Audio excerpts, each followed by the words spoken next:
from the Crypt.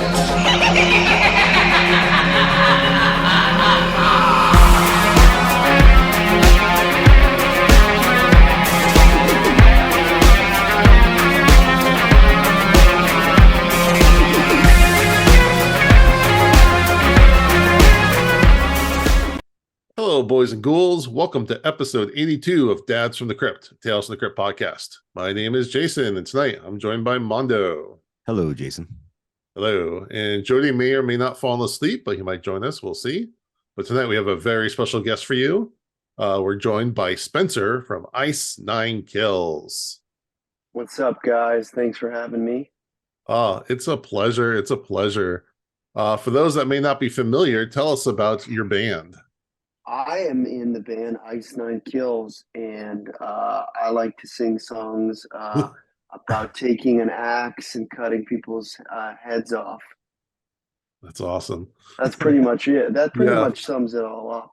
Yeah, with a very melodic kind of Sweeney Todd meets System of a Down kind of vibe. Oh, I like that. I'm going to use that. That's a good one, Jason. That is good. I've never heard the Sweeney Todd comparison, but I'll take it. I like Johnny Depp. He's got good cheekbones. There you go. Well, I was looking at your Wikipedia, and it said that you originally used to be like a ska band. We did. When we started out, we're very much in the vein of Goldfinger, Real Big Fish, Less Than Jake.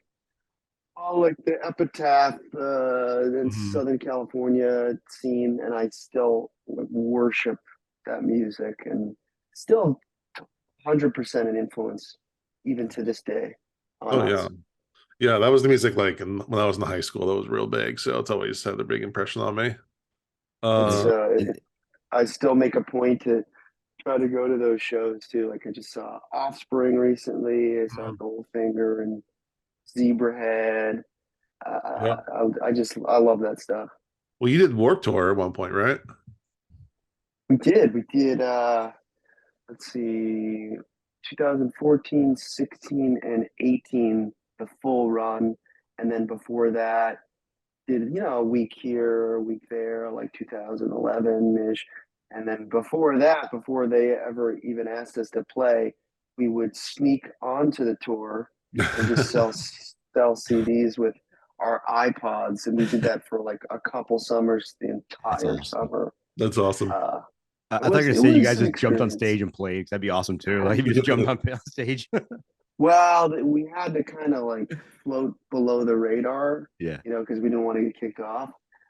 So that probably would have gotten us ejected. But I do remember one year when we were selling CDs, we ran into some like journalists or something, and he was talking to us, and we were completely just lying our asses off that we told him we were playing and that it was really good promotion.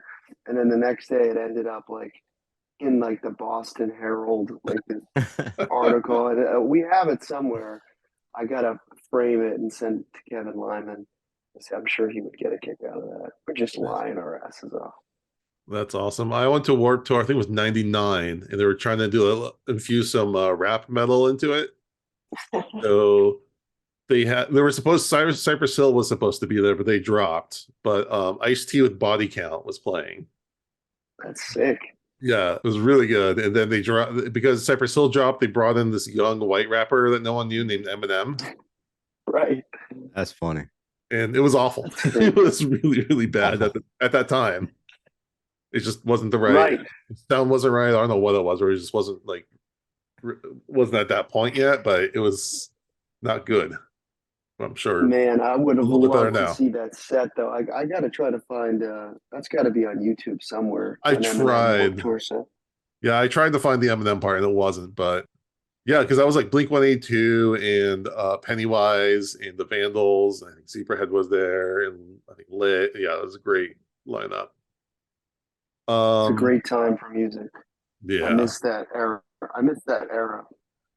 Yeah, but you're in a whole new era because you're going on tour with fucking Metallica.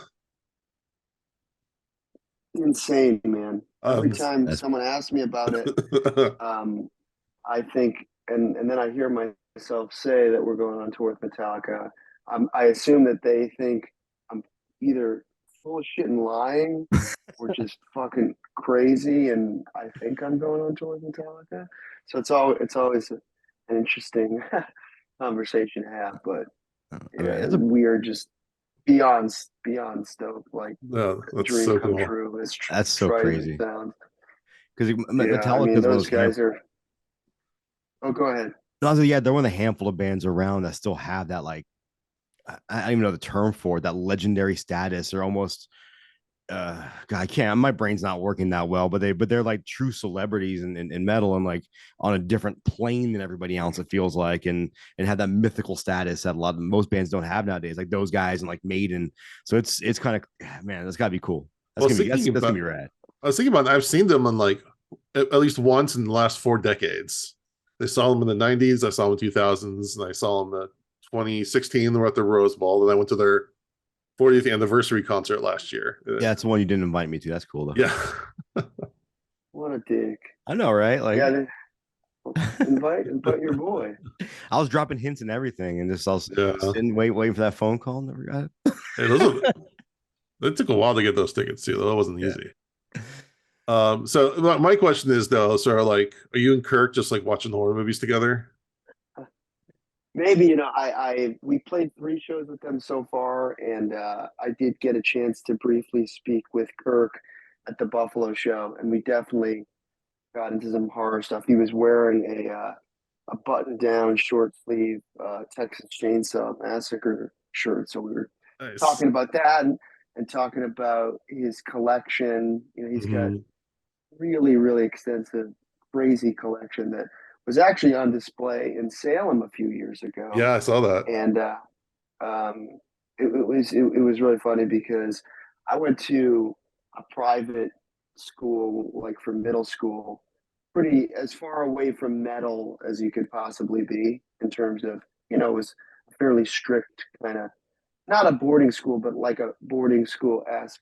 And one of my friend's parents just happened to run and curate the exhibits at this museum, and he knew exactly who my friend's mother was. It was just like, yeah, do you know Priscilla? He's like, yeah, of course I know Priscilla. She set up the event. It's just like worlds colliding. Like, you would never think that these two people would know of each other, but that's the way life works. It's a small world. So yeah, someone asked me who like my dream guest was. I was like, well, obviously Spencer from Ice Nine Kills, but after that, it's Kirk Hammett from Metallica, because I don't know if Jason's told you. I know, Jason, you and your son are both huge fans, right? Yeah. I'm even wearing some Metallica for their '92 tour. Did this Trails We Crept t-shirt. Oh wow! It's like a takeoff of like the Tales From The Crypt. Oh, that's cool. Yeah. So I wore that specifically. Really cool. But that's from that tour. Like, that's what you got at the tour. Oh no, this is like a reprint. Oh, I'm not that old. Still. You could have gone though. You don't even know. I could have. I'm a kid, but yeah. Fine. You can edit that out and just say it's from the tour. Was that is that original from the tour? The Metallica's website did like a reprint like a couple years ago. No, I was just joking. Okay, there you go. So I keep ruining it. If it wasn't original, it'd probably be worth hundreds of dollars now. Oh my god, yeah. I sold some of my Metallica shirts from middle school for like $100 each. It was ridiculous. I put them on eBay just because I saw they're going for a lot of money, and it's made a lot of money on old T-shirts that were torn up and didn't fit me anymore. Well, I love to talk Metallica all night, but we got some business to get to. So one of the traditional questions we always ask guests is, when did you first start watching Tales From The Crypt, and what were your favorite episodes? Yeah, I have a very distinct memory of discovering and watching Tales From The Crypt. It would be one of those things where my parents really didn't want me to watch it, so I'd have to kind of sneak around the corner because they really liked the show, and I would kind of watch it over the couch or something, and they'd yell at me, Spencer, get the hell out of here, you can't see this. But eventually they warmed up to the idea of me watching it, and I remember that I think it was probably one of the first times I ever saw like a naked chick too, right? Because that was one of the cool parts of the show, right? Yeah. Like, see some TNA And I remember being so drawn to that Elfin theme song, that whole opening sequence, and just watching it because I watched the episode today, The Bribe, and I hadn't seen an episode in a long time, and just it takes you right back to the '90s for me. Even the HBO title card with the da na na na na na na na, it just brings me back, and the Crypt Keeper was so funny and a little bit scary to me at the time because I was only like, 6 or 7 years old probably when I first saw it in the early '90s.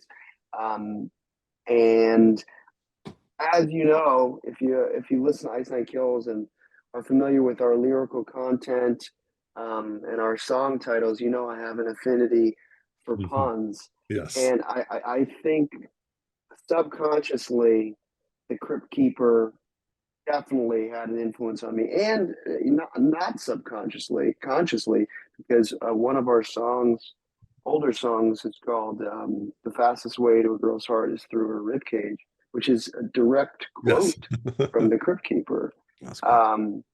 So yeah, it was definitely a formative part of my love of horror, and I think my love of horror juxtaposed with comedy, because that was also probably some of my first, dipping my toes into how brilliantly those worlds can collide if it's done right. And my favorite episode of all time was definitely the Christopher Reeves episode where he starts cooking human flesh at his restaurant. That one was it's just ingrained in my brain forever. And I honestly think I only saw it once, and I remember it so vividly. And I just love everything about it. I've gotten the pleasure to meet John Kassir, who does the voice of the Crypt Keeper. Obviously, that's not easy to say. And he's just a super sweet guy, and I'm looking forward to saying hi to him this weekend at our round. That's right. Yeah, tell him we said hi. I've worked with him like Zoom and stuff a bunch of times. I've never met him. I haven't met him in person yet. We keep missing each other. But really cool guy. He's so talented. I mean, that voice, that persona, is just so iconic, and I really appreciate the writing on that show. Yeah, I wish they would bring it back in like an authentic way. Yeah, well, John is just such like a performer. Like the first interview I did for the podcast of anyone really in this world was with him, and I made like 40 questions, but he just kept talking and talking in the great in the best way. He's just like perpetual motion. I only got like 5 questions out, but he like filled in everything just naturally, and it was awesome. I just sat there like my mouth like dropped, just like this is amazing. So he's such a cool guy. A legend, truly a legend. And especially when you dig into his film credits and TV credits, see just how much work he's done. He's done like everything from kid shows to horror to drama, whatever. He's done his animated voiceover credits are huge. Yeah. All right. Badass. Okay. Well, before we dive into tonight's episode, I have a big announcement. For those that may not be familiar, Dead Easy, you might have heard of this, is the unmade Tales from the Crypt movie that Al Katz and Gil Adler were prepping before they were ordered to make Bordello Blood instead. Well, last December, I worked with them to put on a live stream table read with Sean Astin, Tia Carrera, Jake Busey, Brett Cullen, Leslie Zemeckis, our friend Chelsea Rebecca from Dead Meat, and of course, John Kassir. And since the live stream, many people have asked me how they can access the event. Well, I'm excited to reveal that the audio from the event is now available on the Dads from the Crypt Patreon website at the $5 Demon Knight in Shining Armor episode.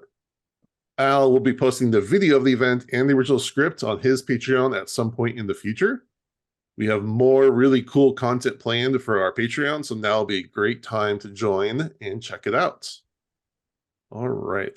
Now, let's talk about tonight's episode from November 23rd, 1994, The Bribe. Mando, do you want to do the plot synopsis? Nope, but I will. Okay. For those that don't know, Mando's very jet lagged. So I'm very jet lagged right now. So basically, we open up with the Crypt Keeper, and he's dressed like Uncle Sam, and he's running for the presidency of the United States of America. And all I'm saying is that I would totally vote for the Crypt Keeper in the next election cycle if that was an option. He even brings up how he's got some skeletons in his closet and a vampire and a werewolf. So he's ready to have like a monster mash orgy at the White House. So let's get the Crypt Keeper in. Let's vote for a Crypt Keeper in whatever year it is, 2024. Anyhow, it kind of reminds me a little of Joe Biden a little bit. Just yeah, I've seen that meme around. I mean, dude, I don't think he'd be the oldest politician. Like Ross Perot, he kind of has the Ross Perot thing going on. I'm not going to politics rants. I'll back off because like can we just vote somebody in that's under the age of 70? Like it's all I ask. Like can we get someone who's like who's going to be alive in the next generation? That's all I ask. Anyhow, we open up with a new fire marshal, Martin, and he's trying to shut down the strip club that his daughter's working at for fire reasons, and he also really doesn't like his daughter working at a strip club. And then we meet this. I should have pulled up a synopsis. I'm just going off my brain here, Jason. So feel free to correct me when I mess stuff up.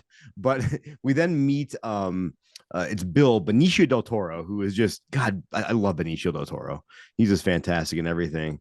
And he is the owner of the strip club. And he is kind of correction. He's like the second in command. Do you have a synopsis pulled up, Jason? Yeah, I'll do it. We're just left turning here right in the middle of the episode. I'm gonna have you go. All right, we're gonna rewind this, and Mando, you can edit that out. I'm not gonna edit it out. We're just gonna leave it. Okay. It's fine. Moralistic Fire Marshal Inspector Martin springs a surprise inspection on the Naked Experience, a sleazy strip club in the middle of a busy night. Outraged over nude photos of his college-age daughter, Hailey, that he received in the mail, he accuses the club's owner, Puck, of taking photos and orders the club to be shut down. Puck reminds Martin that the fire marshal before him, Nick, easily took bribes and accepted sexual favors to leave the club alone. And first of all, has anyone ever met like an upstanding guy named Puck? Like if you meet someone, my name's Puck, like I'm just gonna kind of like, do any listeners named Puck? We apologize, and you can earn trust. The only Puck I remember is the kind of asshole guy from the real world. Yeah, I was gonna say it's the only Puck I can think God, I remember that now. Yeah. Oh, he was not a good person. Okay. He was kind of funny though. He was. He was entertaining. Well, again, in reality TV, nothing's really reality. So who knows? They definitely played it up. True. Okay. Martin refuses the offer he's given. Martin arrives home to find Hailey breaking up with her preppy boyfriend Ron. She reveals to her father that her college has withdrawn her scholarship due to budgetary reasons. So she'll have to drop out of school because of the cost of tuition. After meeting with Nick, who bitterly points out that to Martin just how little he has to show for his career in the fire department, Martin reluctantly accepts $60,000 bribe from Puck to help pay for her tuition. $60,000, that's nice.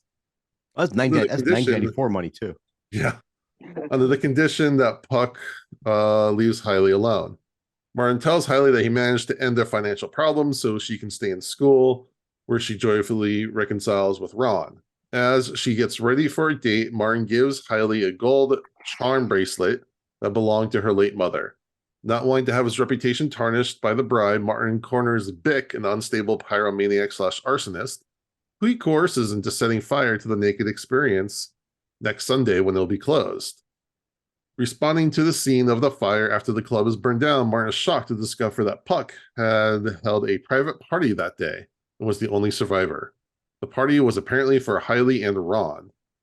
And the severely burned Puck weakly hands over the bracelet Martin gave to Hailey. Heartbroken over having brought about the deaths of numerous people and his own daughter, Martin goes home and shoots himself in his daughter's bedroom.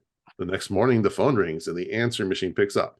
The caller is Hailey, calling to apologize for not telling her dad that she had decided to elope, as well as to say that the family's money troubles were over. Her new husband is not Ron, but Bill, the Benicio del Toro character, the strip club's manager, and the one who took the naked photos of her.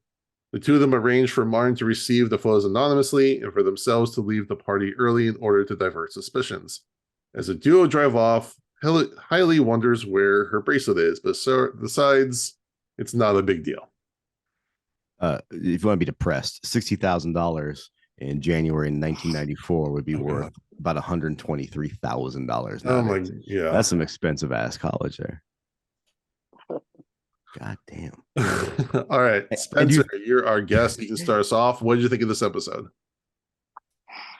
I thought it was fantastic. You know, it was everything that I remember loving about Tales from the Crypt. I haven't seen an episode in so long. You know, the last kind of things I've watched in terms of Tales from the Crypt have always been like, you know, on YouTube highlight reels of the Crypt Keeper and his best puns, because as I mentioned earlier, that was my bread and butter. That was my favorite part.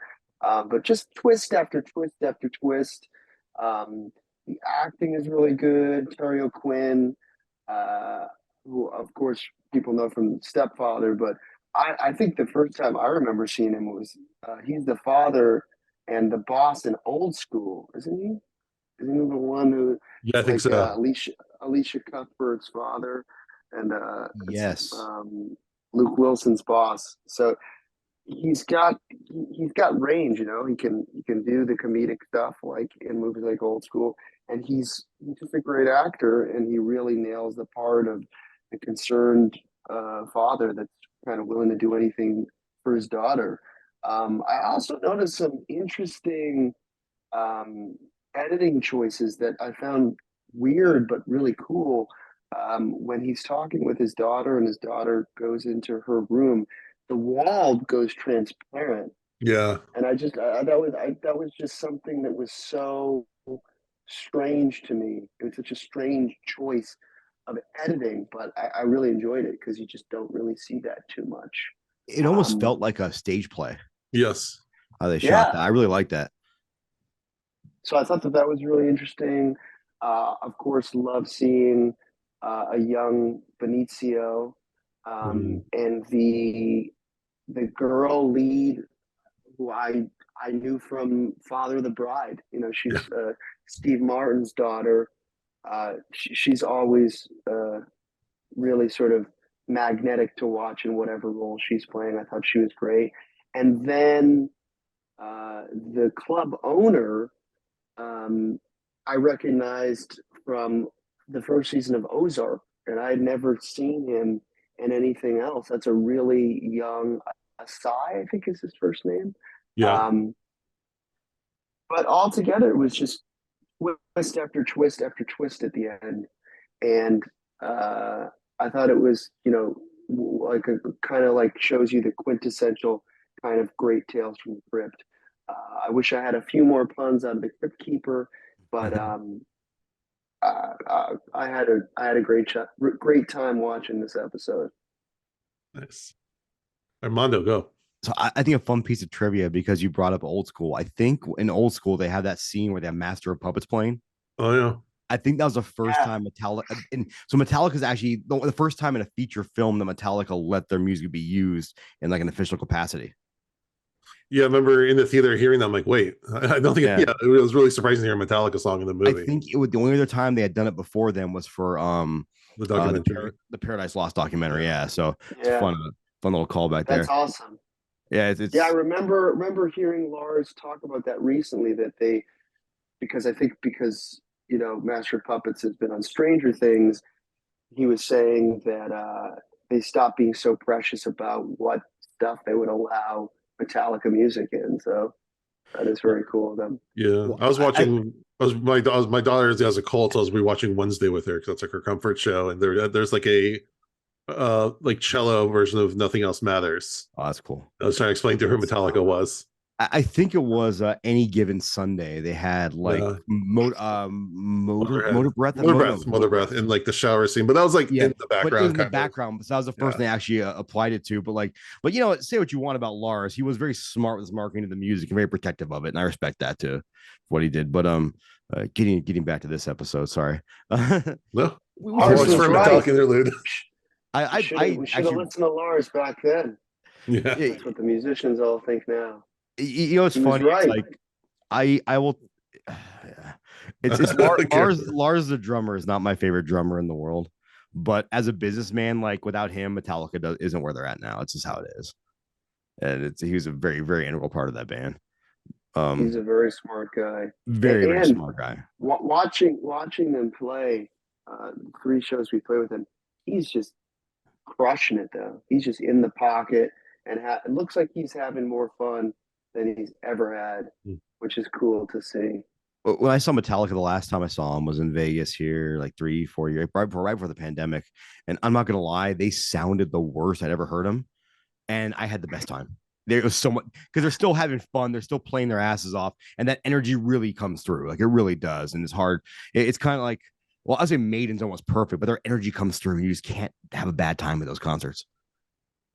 Even like my daughter saw Iron Maiden with me back in Iron Maiden and Ghost was back in 2015, and she didn't like either band, and she's like, I had the best time. That was the best show I've ever seen in my life.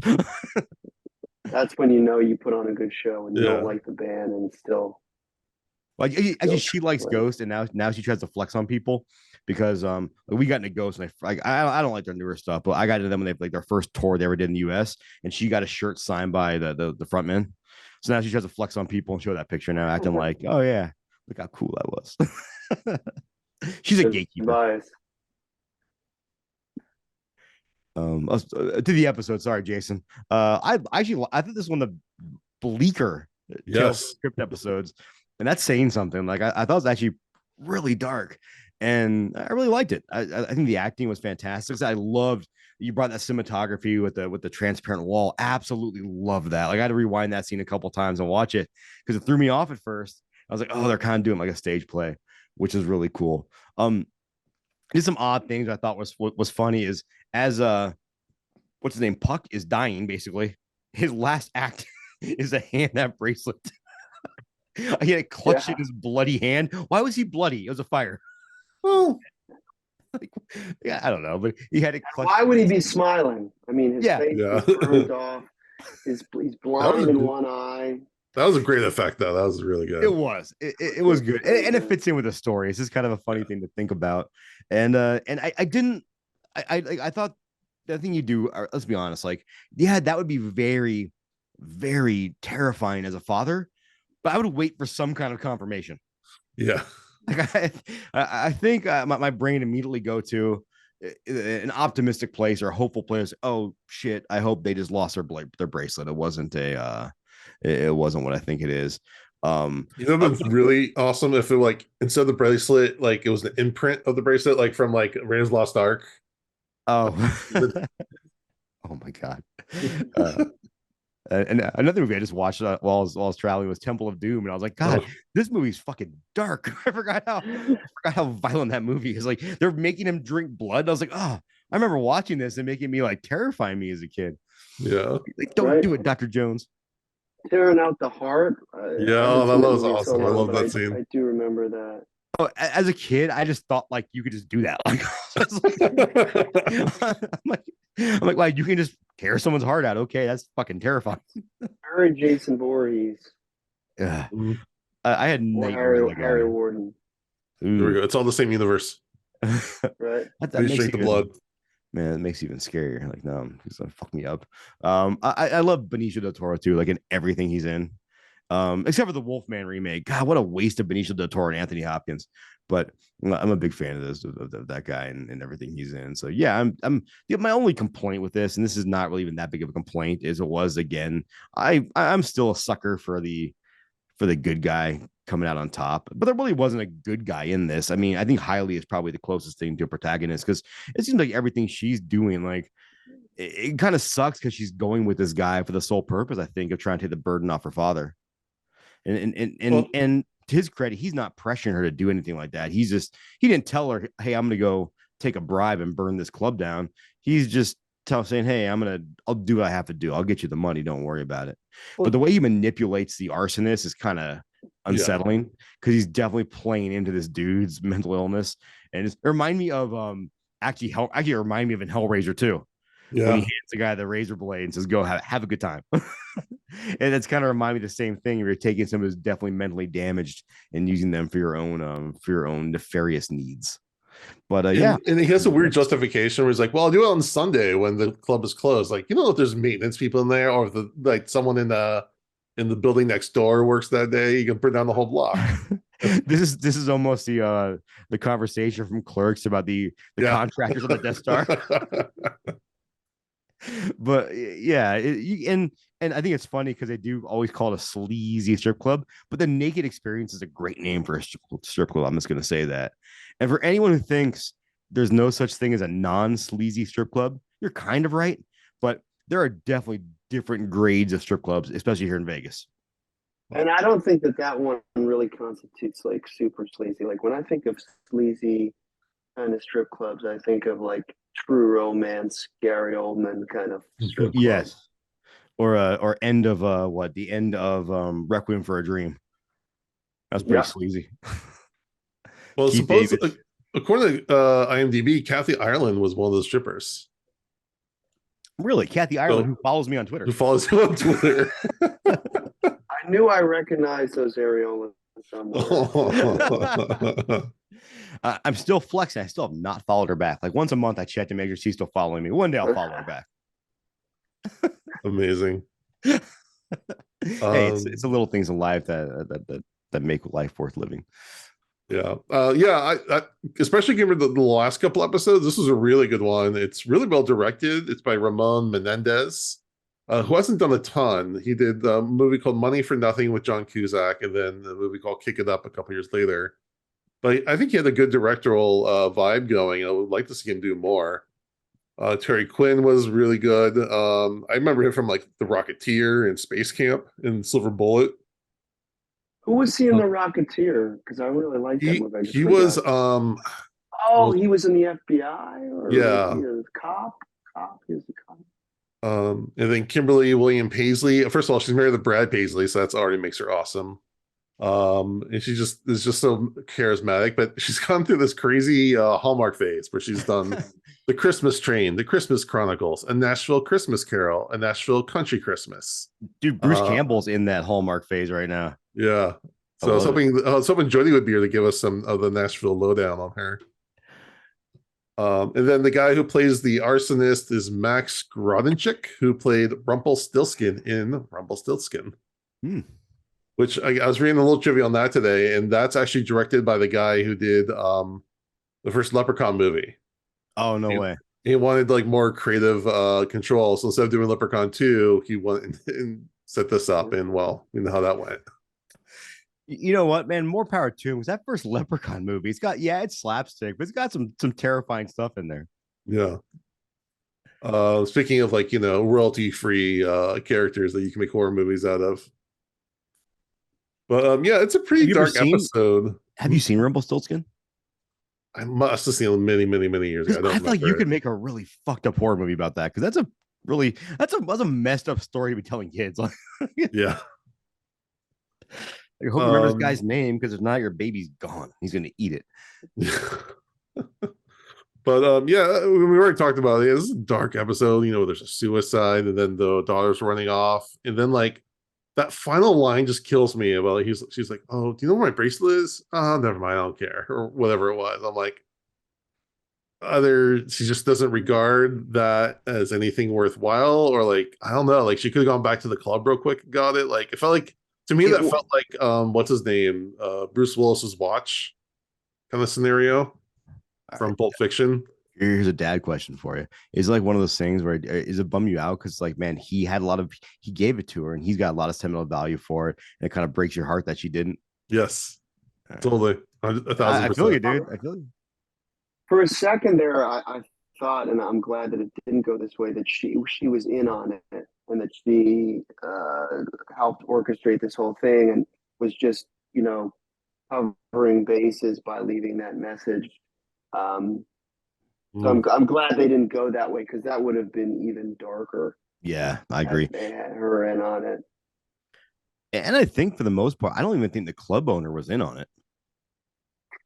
I think it was all happenstance. Right. Yeah, it was, but just. But I mean, he's a sleazebag, and the fact that he's taking advantage of this young girl that he knows is with him for his money, and he's like, "Fuck it, I don't care. I have money." Yeah. He's a sleazy strip club owner.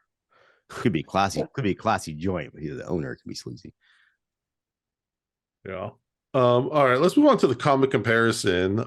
Jody sent me the comic and I read it, and it's actually pretty much the exact same story. It's just a jazz club because it's in the 50s.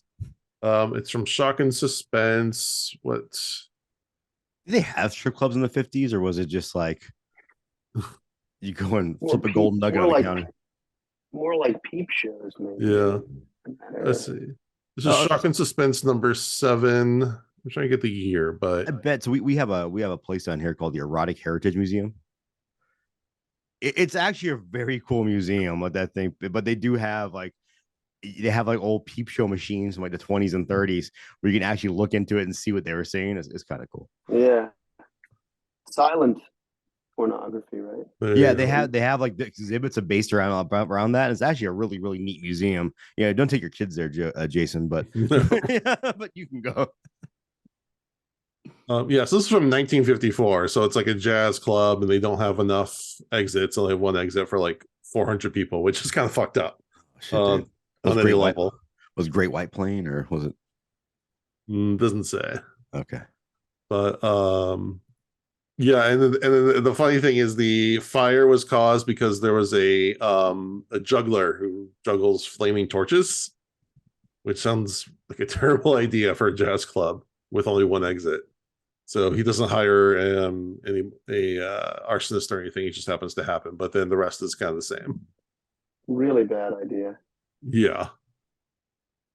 Did you remember the fire that happened with the band Great White? Mm-hmm.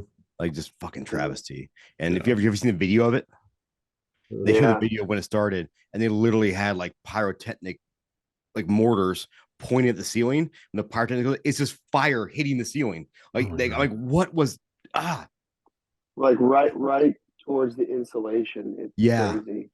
Just terrifying to watch, man. When you see it's who thought that was an okay idea? I think over 100 people died, right? Something crazy. Yeah, it was nuts. In New Hampshire, horrible. Yeah. And one of the guys from the band, I think the drummer, the guitarist died. I think the tour manager pled guilty to 100 acts of murder or manslaughter or something.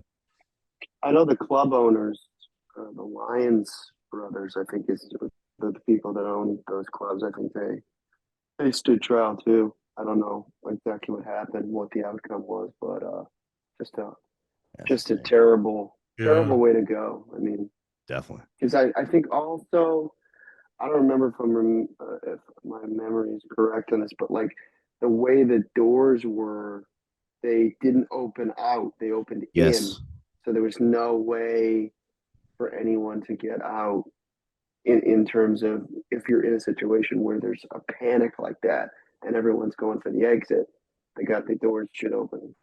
It'd be interesting to know, because I know out here all businesses have to have, it's this fire code. You have to have doors to swing out, not swing in. Yeah. And I wonder if that wasn't a fire code out there, because it was, they all just piled up on the door and no one get the doors open, and couldn't even imagine that. Sorry, Jason, didn't mean to take down the comic comparison, but if you continue with the habit, it's a fucking dark. It's a dark episode of our podcast. It fits with the episode, so yeah. All right. Any final thoughts? I mean, it's not the deepest episode in the world. But it's a good, solid, especially for this stage. Yeah. Tales From The Crypt. Much better than the last couple episodes, I think. Yeah, it's one of those things there are horror movies that are slapstick and they're fun or they're gory. This is one of those that you watch, and you're probably not getting laid that night if you watch out your significant other. I'm just gonna say that. So this is more martyrs than Dr. Giggles. Yes, there you go. Although I don't know if I'm watching Dr. Giggles to get in the mood either, but still. Larry Drake. Karma is obviously at play here, even though the father, the fire marshal, he had good intentions. He still should have left well enough alone, you know. Right. And he went after them, burned down the club, or had it orchestrated to be burned down, and he got burned himself. Yeah, I mean, that's the classic morality tale of the EC Comics. Well, they still played the card where he definitely was compromised. Like he still, committed the sin and he paid for it in the very end. And like again, my happy part for me is like hopefully eventually the daughter will leave this guy. That's like I'm thinking like hopefully he leaves. She leaves the He is a scumbagger. good photographer, though. I know we didn't get to see the photos, but Yeah. I don't know. I really would like to see those photos. I'm sure they're very artsy. Brad Paisley has them now. So that was this pre or post Father of the Bride? I think after, right? Because Father of the Bride was like 91. I think it was like right after. So that's an interesting just to think about how she was sort of viewed in the public eye, because Father of the Bride was a massive movie, and she's such and I guess she is genuine and sort of innocent in this too, but still not the type that you would think would be involved with a strip club from being or the last name was Banks. I can't think of what her Annie Banks. Yeah, right. But yeah, I mean, again, kind of. I wonder if her agent at the time was like, "Are you sure you want to do this? Because we're kind of going for more of a wholesome. You just come out of this big comedy with Steve Martin. Do you want to go dark here? Because this is dark." I wonder if there was like any tension or sort of apprehension taking that role. Well, I think at the time, doing Tales from the Crypt was kind of like a prestige almost, just to like get your name out there and be seen a little bit different light. Also, it's HBO, so it's not like everyone's gonna have it and see it. And again, the people weren't like looking things up on the internet. It's like, oh, that girl was in this, so she could probably get this one more under the radar than someone would now. And I do think like if it was like Tales from the Crypt season 1, it'd be a lot different too. By now, you had like Arnold Schwarzenegger and Tim Curry and all these big actors and actresses doing the show to where I don't think anybody cared at that point. It was like a rite of passage, I guess. Yeah. Yes, exactly. Right? Yeah. It's kind of like being, Jerry Seinfeld's girlfriend on Seinfeld. Exactly. Also, just getting your like face in front of all those mega producers: Joel Silver, Dick Donner, Robert Zemeckis. Just being associated with something they worked on. Everyone's hoping to get a side project. So it's probably a no-brainer then. Yeah. Yeah, Father of the Bride came out in 91. God. Wow. Fucking feel old. Feeling it today. Good movie. Yeah. Good movie. And the sequel was really good too. I remember watching it again. I think I watched it like right after it came out because my parents or grandparents rented it and just didn't get it. And not that it's a bad thing. I was just young. And just sometimes you don't get those kind of comedies. I don't think I've watched it since, to be honest. But I love Steve Martin. Yeah. Yeah, we talked about looking at the cast. I'm like, I need to watch this movie. Diane Keaton, Kieran Culkin, Eugene Levy. Oh, is Kieran Culkin the little brother? Huh? Was Kieran Culkin the little brother? Yeah. Wow. I didn't realize that. That's cool. And it's funny because Eugene Levy is in both the first and the second one, but he plays two different characters. Oh, that's great. I love when they do that. So weird, but cool. I love when they do that. And then just like I've seen it done in more modern movies, where they kind of play kind of meta. But I love when they did in old movies, they just didn't acknowledge it. I somehow think it's just so funny. All right, let's move to our episode rating. We do 0 to 5, 5 being the best, 0 being the worst. You can do half points. Spencer, what do you rate this episode?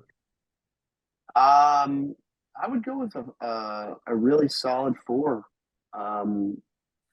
As I said earlier, my favorite is still the one with Christopher Reeves, but this was really great. I don't remember seeing it when it aired, so I was watching this episode like it was the first time. If I had seen it, I had forgotten about it, but I really enjoyed it. And I think it hit all the marks of why Tales from the Crypt was such a hallmark and benchmark in horror and that golden age of HBO.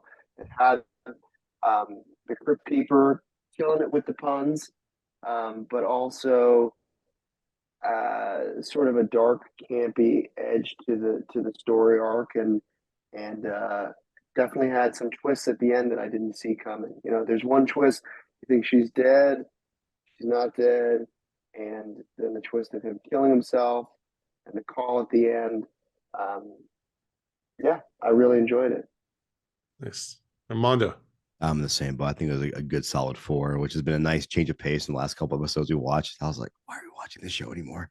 And it's some kind of broad. How do you guys pick which one goes next? You pull it out of the hat, or no? We're just doing everything in order.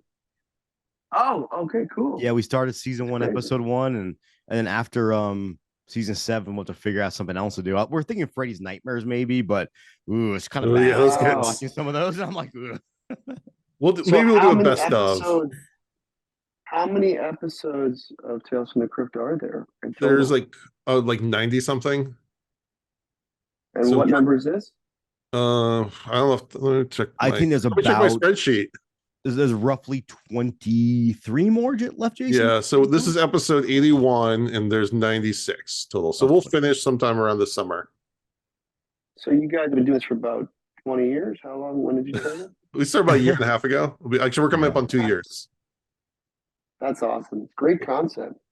Thank you. Because it is such a great show, and to see that these episodes, they still hold up. Mm-hmm. Yeah, they do. Great entertainment. They definitely do.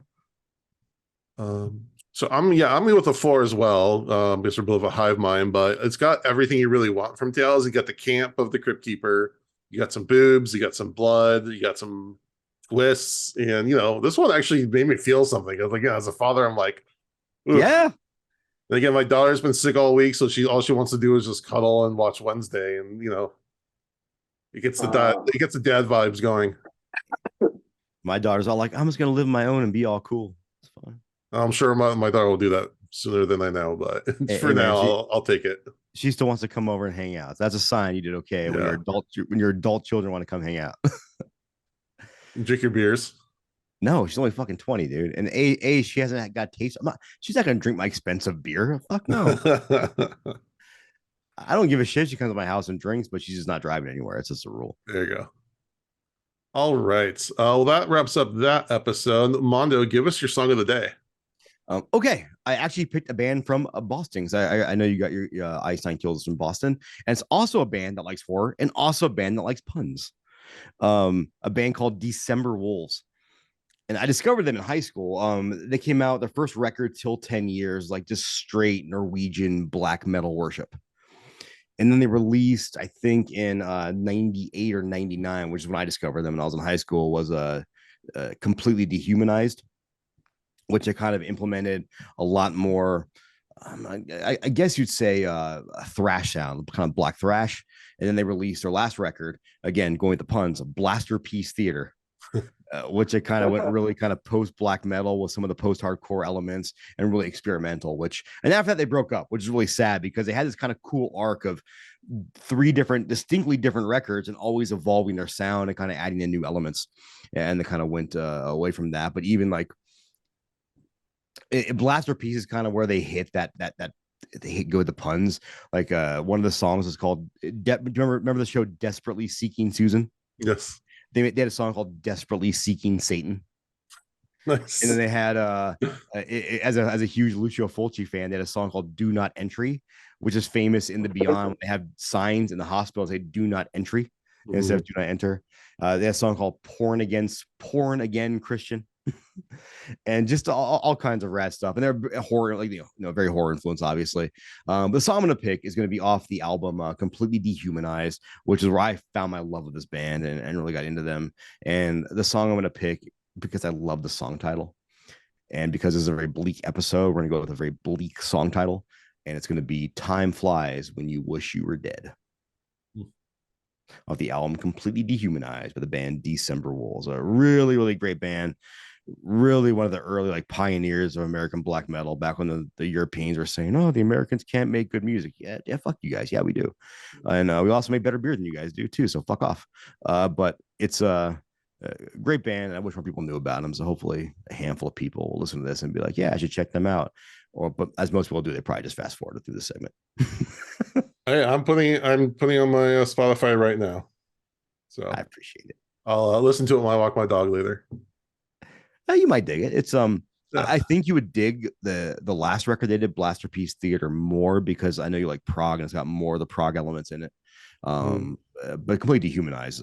God, it's like fucking like I'm hearing the riffs in my head. I need to listen to it again. It's been a while. Nice. Did you ever see them play live? No. They're based out of the East Coast. I've lived in Vegas for 32 years now. So I don't even know if they even played live. I think for the last record, even they had a drum machine. Oh, I don't even think, I think their drummer, they didn't even have a drummer. But like a lot of that early like underground metal was very DIY stuff. Yeah. I mean, you're way cooler than me. I'm from Boston. I've never even heard of them, and now I really want to listen to this Blaster. I'm not. Theater. Don't say I'm cooler. I'm just a fucking nerd of like posse like proportions that like listen to a stupid amount of music. This is what Mando does every week on the episodes. Just come up with something that I've never heard of. No one's really ever heard of, and I'm just so entranced by it. It's just easy.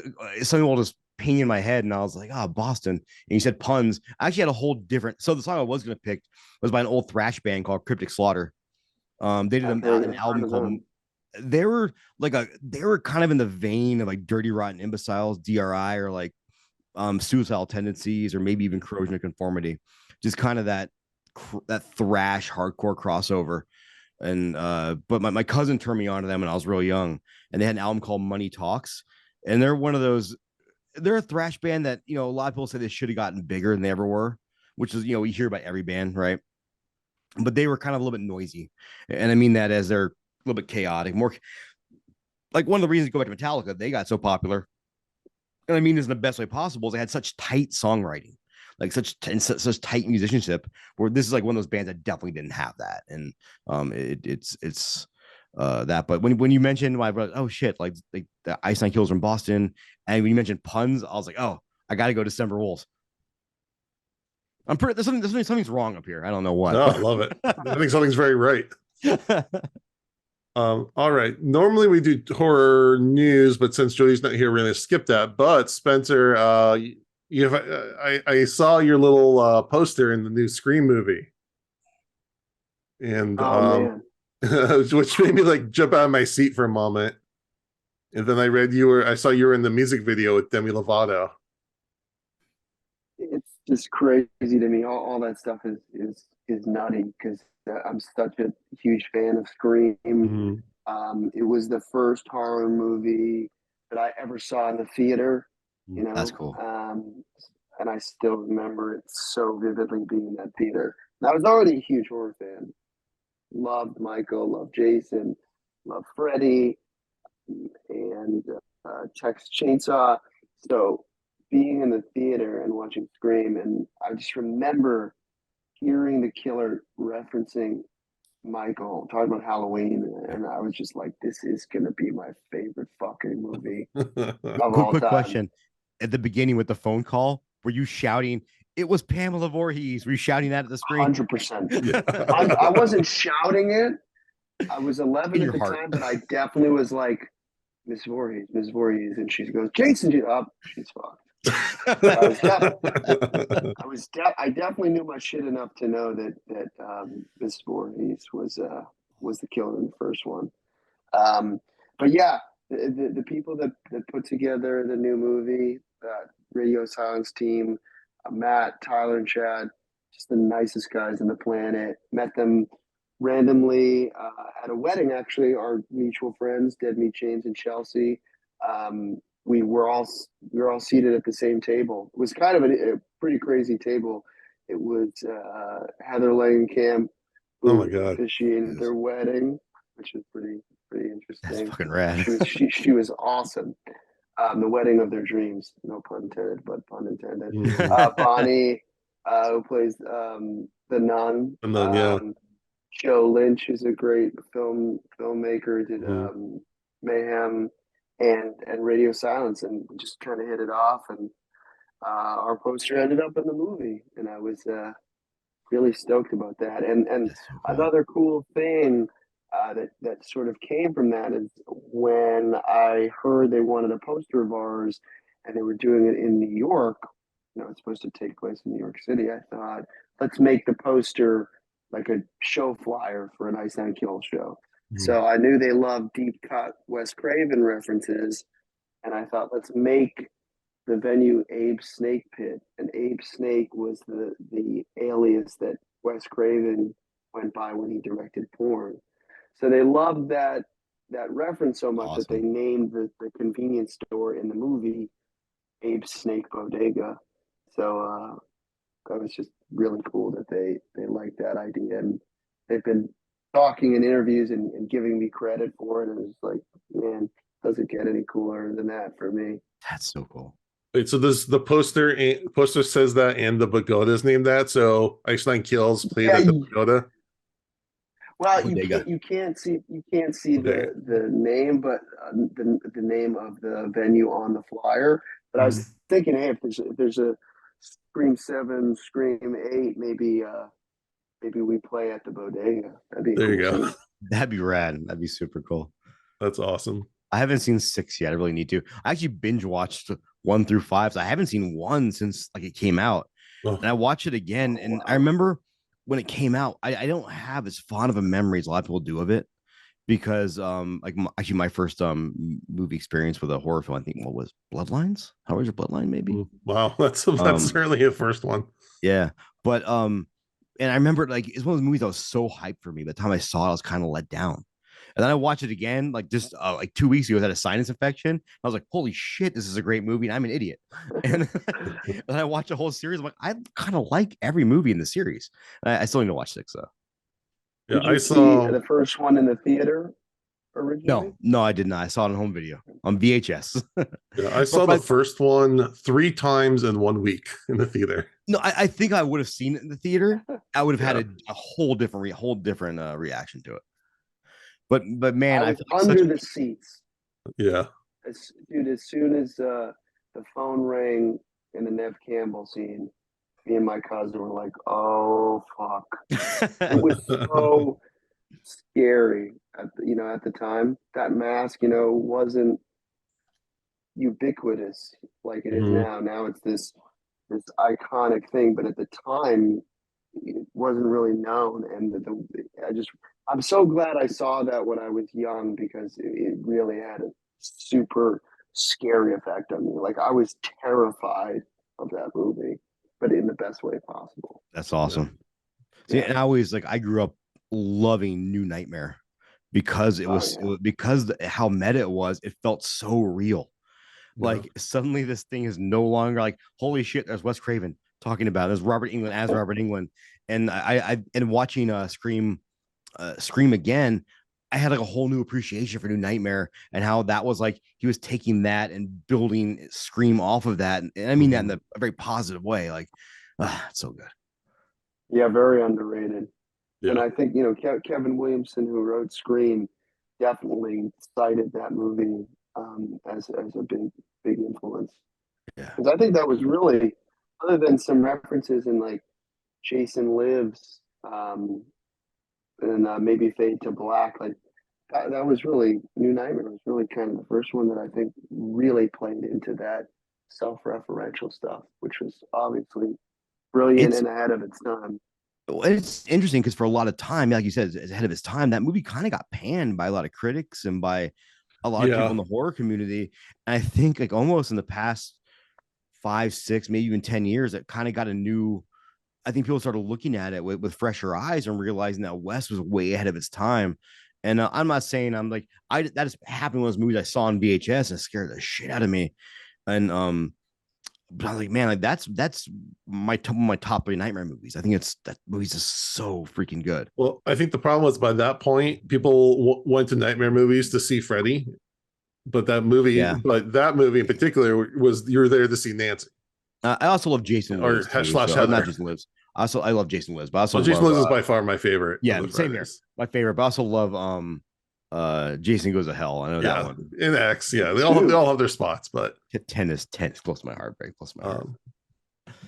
All right, to wrap things up, we normally do we're dads from the crypt, so we like to give quote dad advice, but we also do that. We stretch that to become mentor advice. So Spencer, what advice would you like to give our audience? What inspirational guidance as a successful musician? An all-around great guy. I'm back in my home area because I'm visiting my mom in Salem, and I found this journal. I'll grab it right now just to show you guys. I don't know if you guys put this on YouTube or anything, but I found this journal that I used to keep for the band. That's cool. Back in the the punk ska days. Nice. And it's just kind of a walk down memory lane. It had like all the shows that we ever played. I would log them in. Oh, that's so cool. There's a section of the book where it's like demos that demos I've sent out, demos we sent to people, and just looking through the list, John Feldman from Goldfinger, I sent this to him in 2002. Fearless Records, I sent this to April 23rd, 2002.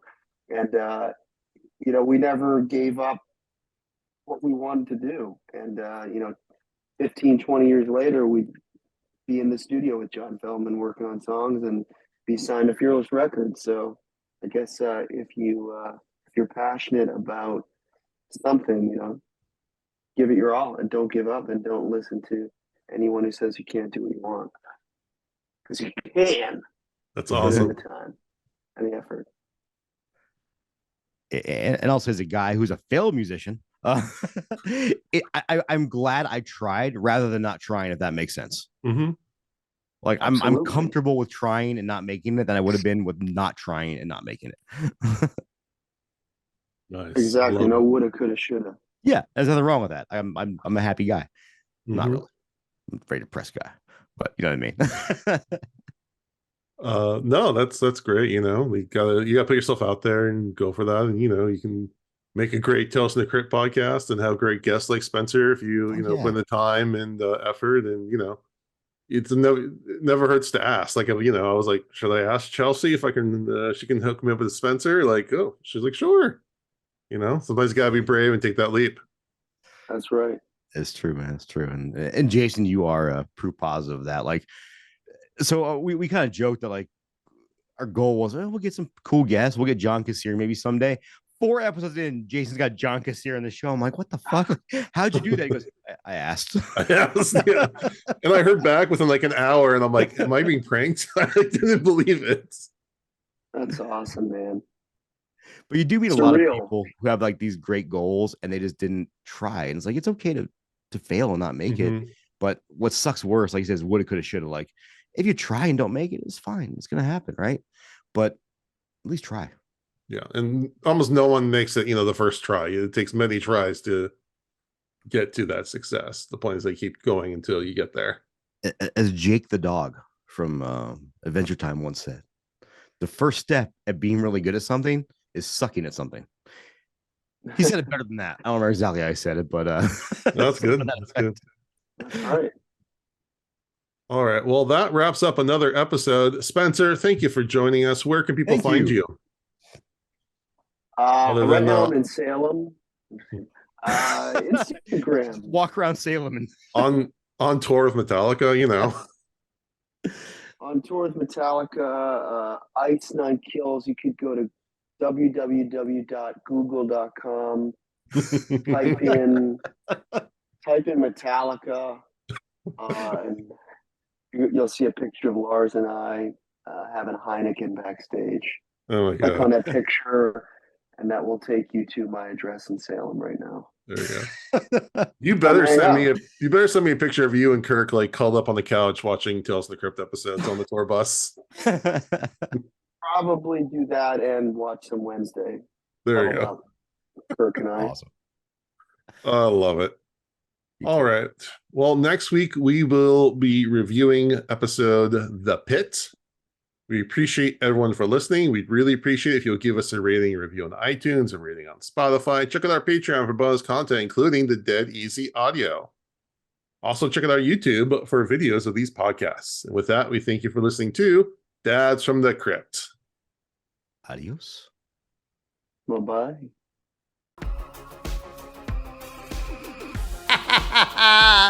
Follow Tales from the Crypt on Facebook, Twitter, and Instagram, or I will follow you to the grave.